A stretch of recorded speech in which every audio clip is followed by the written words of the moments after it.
Black Bengal ছাগল লালন পালন করা অনেক সহজ।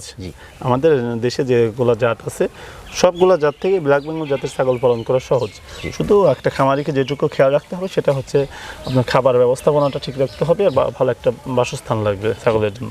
বাসস্থান না হলে তো হবে না, যেখানে সেখানে রাখলে তো খাবার যত ভালোই দেন রোগবালাই হওয়ার সম্ভাবনা থাকবে। সবচেয়ে ভালো হয় কৃমির ডোজ করানো বাচ্চা হওয়ার 15 দিন পরে কৃমির ডোজ করানো সবচেয়ে ভালো হয়, সবচেয়ে উত্তম। এটা কাজও ভালো হয়। তো ভ্যাকসিন করলে 21 দিন পর আবার বুস্টার ডোজটা কিন্তু করতে হবে। অনেকে এটা করে না। 10,000 টাকা একটা ছাগল হলে 2,000 টাকার বেশি ওটার পিছনে খাবার খরচ করা যাবে না। যদি সবই খাবার খরচ করে ফেলেন তাহলে বেনিফিট থাকবে না, লস হওয়ার সম্ভাবনা আছে। অনেকে লস খায়, দেখবেন কিছু কিছু কারণে লস খায়, যেমন ফিতা কৃমি, কলিজা কৃমি, এগুলা কলিজাকে আক্রান্ত করে ফেলে। আবার রক্তের সাথে যে কৃমিগুলো থাকে এগুলা ভিতর থেকে ওকে মানে দুর্বল করে দেয় আস্তে আস্তে। দেখবেন কিছু ছাগল কৃমির ডোজ যথাসময়ে না করালে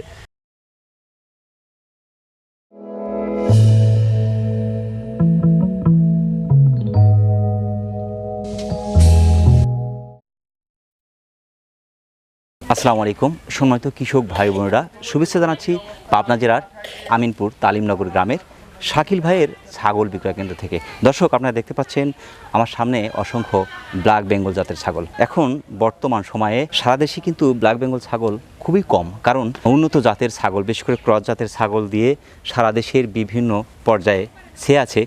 সেখান থেকে উত্তরণের জন্য বিশেষ করে শাকিল ভাই অরিজিনাল ব্ল্যাক বেঙ্গল জাতের ছাগল কালেকশন করে সেগুলো তুলে দিচ্ছেন সারা দেশে বিভিন্ন খামারিদের হাতে।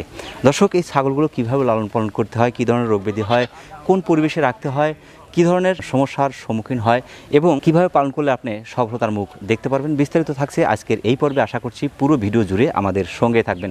আজকের প্রতিবেদনের পুরো সময় জুড়ে থাকছি আমি মোহাম্মদ ফরহাদ হোসেন, আর ক্যামেরায় থাকছে আরিফুল ইসলাম আরিফ। তাহলে দর্শক, চলুন আর দেরি না করে শুরু করা যাক। আসসালামু আলাইকুম। ওয়ালাইকুম আসসালাম। শাকিল ভাই, ভালো আছেন আপনি? আলহামদুলিল্লাহ ভালো আছি, মেহরবানির মধ্যে আছি। সবচেয়ে ভালো লাগছে যে আপনার যে ছাগলগুলো দেখে আমার খুবই ভালো লাগছে, বিশেষ করে যে এত সুন্দর বডি ফিটনেস এত ভালো রাখছেন কিভাবে? আসলে যে জিনিসই আপনি করেন ওইগুলো যদি আপনি কেয়ার না করেন তাহলে কিন্তু হবে না। এগুলো একটা প্রাণী, এগুলোর আসলে যত্নের প্রয়োজন আছে। এগুলো যদি ভালোভাবে আপনি যত্ন করেন এমনিতে শরীর স্বাস্থ্য এমনি ভালো থাকবে। আসলে আল্লাহ তাআলা যেটার মাধ্যমে রিজিকটা দেয়, অবশ্যই আমি মনে করি যে আসলে ওইগুলোর প্রতি যত্নশীল হওয়া উচিত, এতে সওয়াবও হয়, দোয়া পাওয়া যায়। আসলে অনেকেই আছে যে পরিচর্যা ঠিক মতন করে না, না খেয়ে থাকে, একবেলা খাইতে দেয়, একবেলা অলসতা করে, একবেলা খাইতে দিচ্ছে একবেলা দিচ্ছে না, এতে প্রাণীগুলো কষ্ট পায়।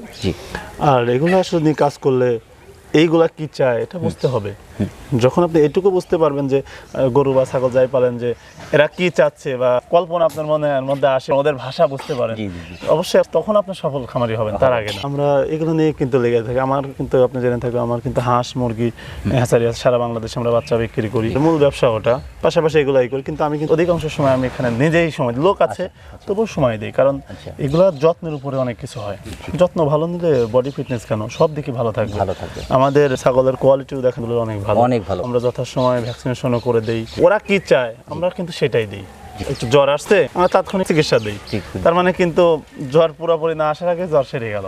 আর যদি কেয়ার না করা হয়, জ্বর আসার পরে যখন আধামারা হয়ে যায় তখন চিকিৎসা দিয়ে অতটা ফায়দা পাওয়া যায় না। আর আমরা খাবারটা বিশেষ করে বাইরের কাঁচা ঘাসটা বেশি খাই, আমরা ঘাস লাগানো আছে আমাদের পাশে, খড়ও খায়, দেখেন খড় খাচ্ছে সবাই। ব্ল্যাক বেঙ্গল ছাগলটা কিন্তু খুব খড় খায়, ছোট ছোট করে কেটে পানিতে ভিজায় তারপর লবণ দিয়ে খাওয়াই আর কি।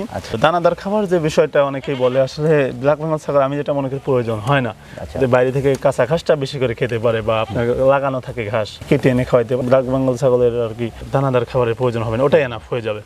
হঠাৎ বৃষ্টি বাদল যখন হয়, যখন যেমন মাঝে মাঝে বৃষ্টি হচ্ছে বা বর্ষার সিজনে, এই সময় আমরা কিছু ওই গমের ভুসি টুসি এগুলো কিছু হালকা পাতলা খাওয়াই। কিন্তু আমাদের বছরের প্রায় 8 থেকে 10 মাস আমাদের বাইরে খাইতে পারে ছাগল, চড়াই খাইতে পারে। আলহামদুলিল্লাহ, সেজন্যই হয়তো বডি ফিটনেস আর ভালো, কারণ বাইরে খেলে ছাগলের চেহারা এমনিতেই আরো ভালো হয় আর কি। খাবারটাও যদি ঠিক মতন পায়, এমনি ব্ল্যাক বেঙ্গল ছাগল এমনিতেই মোটা তাজা হয়। আপনি জেনে থাকবেন উন্নত জাত ক্রস জাত একবার দুইবার বাচ্চা দিলে এক শুকনা হয়ে যায়, একদম খড়ি হয়ে যায়। কিন্তু ব্ল্যাক বেঙ্গল কিন্তু তা হয় না, ওর শরীরে কিন্তু একটা গোস্ত থাকে আর কি, মোটা থাকে আর কি। ওরা 2, 4, 5 বার 10 বার বাচ্চা দিচ্ছে তবুও দেখবেন যে মোটা তাজা।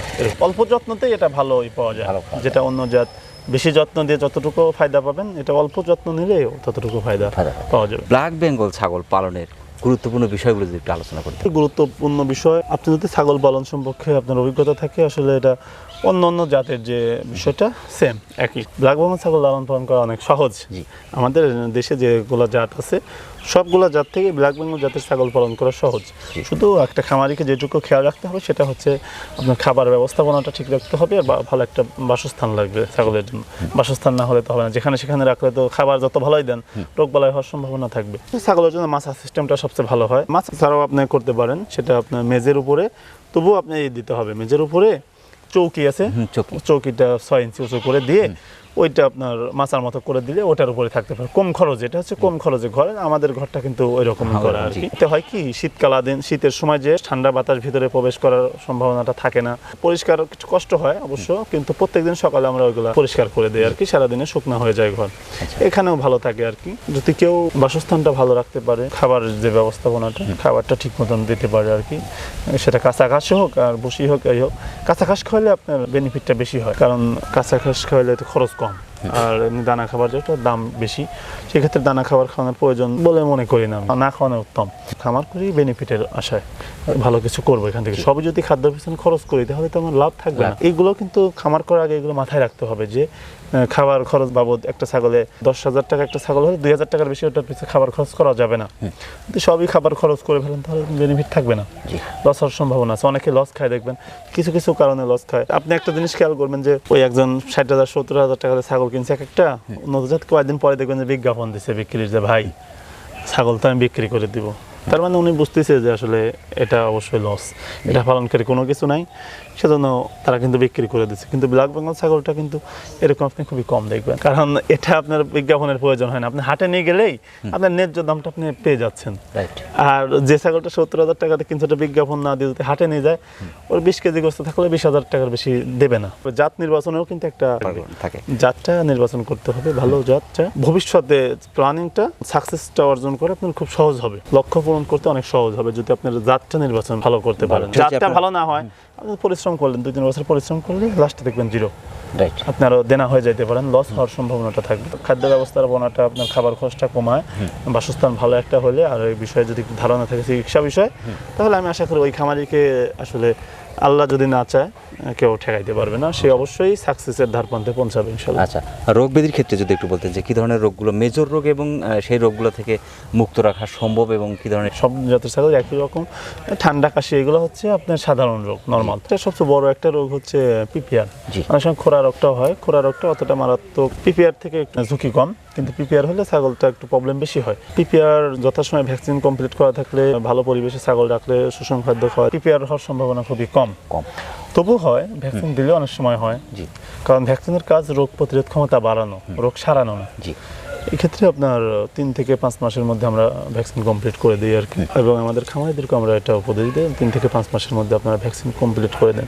ভ্যাকসিনটা যদি দেওয়া থাকে তাহলে অনেকটা রিস্ক ফ্রি থাকা যায়, রিস্ক খুবই কম থাকে। তখন মাঝে মাঝে যে ঠান্ডা জ্বর সর্দি এগুলো হলে এগুলোর যে নর্মাল যে ওষুধ আছে এগুলো খাওয়াইলে এগুলো সেরে যায়, এই বিষয়ে অবশ্যই ধারণা থাকতে হবে। অবশ্যই কিডনির ট্যাবলেটটা, কিরমিটটা 3 থেকে 5 মাস পর পর খাওয়ানো উত্তম। এখন গর্ভবতী ছাগলকেও কিরমিট ডোজ করানো যায়, কিন্তু আসলে একটু প্রবলেম হয়, একটু ধকল, বাচ্চার উপরে ধকল যায়, কিন্তু 2-3 মাসের মধ্যে করানো উত্তম। মানে প্রেগনেন্সির বয়স 2 থেকে 3 মাসের মধ্যে করানো উত্তম, বেশি দিন হলে আসলে বাচ্চার উপরে অনেকটা ধকল যায়। সবচেয়ে ভালো হয় কিরমিট ডোজ করানো বাচ্চা হওয়ার 15 দিন পরে, কিরমিট ডোজ করানো সবচেয়ে ভালো হয়, সবচেয়ে উত্তম, এটা কাজও ভালো হয়।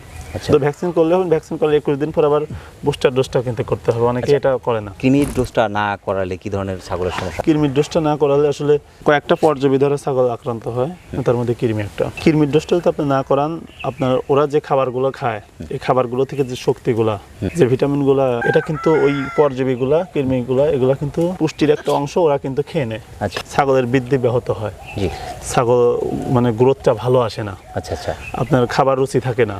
যেমন ফিতা কৃমি, কলিজা কৃমি, এগুলা কলিজাকে আক্রান্ত করে ফেলে। আবার রক্তের সাথে যে কৃমিগুলো থাকে এগুলা ভিতর থেকে ওকে মানে দুর্বল করে দেয় আস্তে আস্তে। দেখবেন ছাগল, কিছু ছাগল কৃমির ডোজ যথাসময় না করালে 2-4-6 মাস পরে দেখবেন যে ছাগল হাড্ডি হয়ে গেছে, তার মানে যে পুষ্টিটা কৃমি খেয়ে যাচ্ছে ওর শরীরে ওইভাবে লাগছে না, এতে ছাগলের আস্তে আস্তে ক্ষুধা কমে যায়, ছাগলটা আস্তে আস্তে দুর্বল হয়ে যায়, অনেক সময় মারাও যেতে পারে। সেজন্য যথাসময়ে কৃমির ডোজ করার বিকল্প নাই ছাগলের। বিশেষ করে বিক্রিটা, আপনি বিক্রি সম্পর্কে যদি বিক্রি সম্পর্কে সবাই হয়তো অবগত আছে, তবুও যারা আপনাদের নতুন দর্শক তাদের উদ্দেশ্যে বলছি, আমরা ছাগল বডি ওয়েটে বিক্রি করি। আমাদের এখানে যে ছাগলগুলো আছে সব একই দাম, যে মা ছাগলগুলো আছে সব একই দাম, বডি ওয়েটে 480 টাকা কেজি, আর আমরা পাঠাটো 700 টাকা কেজি রাখি পাঠা। এখানে। হ্যাঁ, এখানে সুবিধা হচ্ছে যেটা খুশি সেটা নিতে পারে, গাভিন নিলেও সে যে দাম, গাভিন ছাড়াও এই দাম। আসলে আমাদের এখানে 80% মতো ছাগল সবসময় গাভিন থাকে, কারণ পাঠা আছে, যখন যেটা হিটে আসে বেশ দিয়ে দিই।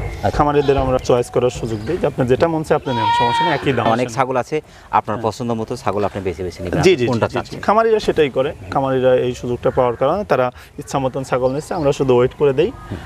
যারা আসে ওয়েট করে আমরা মেমো করে দিয়ে কয় টাকা হয় টাকাটা আমরা নিই নির্দিষ্ট রেট, যেটা 480 টাকা। যারা আসতে পারে না তারা ভিডিও কলের মাধ্যমে ছাগলগুলো দেখাই দিই, এবং কয়টা ছাগল নিবে এসে কয় টাকা দাম হলো তাদের আমরা রিসিপ্ট পাঠাই দিলে তারা আমাদের টাকা দিয়ে দেয়, আমরা তার ঠিকানাতে মালগুলো পৌঁছাই দিই। চুরির ক্রেতা যারা আসতে পারছে না তারা টাকাটা যখন পাঠাচ্ছে সেক্ষেত্রে পুরো টাকা, আপনার যে ছাগলটা বিক্রি করলেন তার পুরো টাকাটা অবশ্যই অবশ্যই, আসলে যেভাবেই নিই খামার থেকে ছাগল বের হওয়ার আগে টাকাটা আমাদের কাছে আসতে হবে। আচ্ছা, বাকি এতে কোনো ছাগল বিক্রি হয় না বা ক্যাশ অন ডেলিভারিতেও করা হয় না। আমরা এই বলি যে ভাই আপনি এসে দেখে শুনে চয়েস করে নিয়ে যান, সমস্যা নেই, বাকিতে আমরা কখনো মাল পাঠাই না। আপনার ছাগলগুলো বাংলাদেশের যে কোনো প্রান্তে বসে যে কোনো ক্রেতা নিতে পারছে, বাংলাদেশের যে কোনো জেলা থেকে তারা নিতে পারবে। আমরা নির্দিষ্ট যে গাড়ি ভাড়াটা আমাদের দিলে আমরা ওটা পৌঁছাই দিই, সমস্যা নেই। বাসে নিলে যদি টাকাতে বাদ যায় তাহলে 200 টাকা পিস প্রত্যেকটা ছাগলের জন্য, আর পিকআপে নিলে যেটা ভাড়া হয় সেই ভাড়াটা দিলেই হয়, সমস্যা নেই। ব্ল্যাক বেঙ্গল জাতের ছাগল হাটে বাজারে বা আমরা গ্রাম অঞ্চলে যে ছাগলগুলো দেখি ম্যাক্সিমাম কিন্তু এখানে ক্রস জাতের ছাগল। এখানে আপনারা যা দেখছেন এগুলো হচ্ছে অরিজিনাল ব্ল্যাক বেঙ্গল জাতের ছাগল। শাকিল ভাই খুব কষ্ট করে ছাগলগুলো সংগ্রহ করে, মাসের পর মাস কালেকশন করার পরে সেগুলো ভ্যাকসিন কমপ্লিট করে কিন্তু আপনার হাতে তুলে দিচ্ছে। এত চমৎকার কালেকশন শাকিল ভাইয়ের, যে খামার উপযোগী, তারপরে সবগুলোই প্রেগনেন্ট এবং প্রেগনেন্ট ছাড়াও আছে যেগুলো একদম প্রাপ্তবয়স্ক ছাগল। আপনি কিন্তু একটা জায়গা থেকে সবগুলো ছাগল আপনার পছন্দের ছাগলগুলো সংগ্রহ করতে পারছেন। বাংলাদেশের যে কোনো প্রান্তে বসেই শাকিল ভাইয়ের সাথে যোগাযোগ করে আপনি কিন্তু সংগ্রহ করতে পারবেন। তো ঠিক আছে শাকিল ভাই, আপনার সাথে কথা বলে আমরা অনেক ভালো লাগলো। আমাদের রাখাল বন্ধু চ্যানেলের পক্ষ থেকে আপনাকে অসংখ্য ধন্যবাদ, সেই সাথে আপনার এই ছাগল বিক্রয় কেন্দ্রের উত্তরোত্তর সফলতা কামনা করছি। ধন্যবাদ। আসসালামু আলাইকুম। ওয়ালাইকুম আসসালাম। প্রিয় দর্শক, আমরা সকলের সুস্বাস্থ্য এবং দীর্ঘায়ু কামনা করে আজকের মতো আমাদের শাকিল ভাইয়ের ছাগল বিক্রয় কেন্দ্র থেকে বিদায় নিচ্ছি। সকলে ভালো থাকবেন, সুস্থ থাকবেন, আল্লাহ হাফেজ।